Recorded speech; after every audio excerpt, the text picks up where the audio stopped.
आगे बढ़ते हैं, अगली बड़ी खबर की तरफ नजर डाल लेते हैं। शिवसेना उद्धव ग्रुप से जुड़ी बड़ी खबर आपको बता दें। शिवसेना उद्धव ग्रुप के लीडर और साबिक वजीर आदित्य ठाकरे के खिलाफ मुंबई के N M Joshi road police station में एफआईआर दर्ज की गई है। पूरा मामला डिलाइड रोड ब्रिज के दूसरे कैरेजवे के जबरन इफ्तिताह से जुड़ा हुआ है। दरअसल आदित्य ठाकरे ने जुमे को इस कैरेजवे का इफ्तिताह किया था।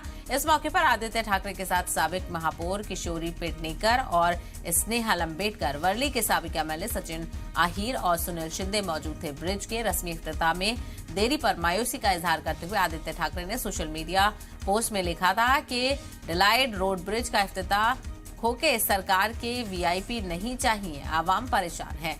यहाँ पर ये तनाज़ा देखने को मिल रहा है और इसके चलते एफआईआर दर्ज कर दी गई है।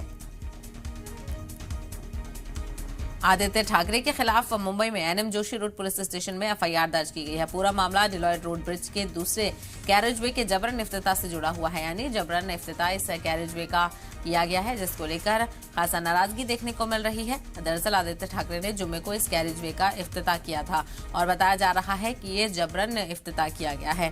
इस मौके पर आदित्य ठाकरे के साथ साबिक महापौर किशोरी पेडनेकर और स्नेहा लंबेडकर भी मौजूद रहे।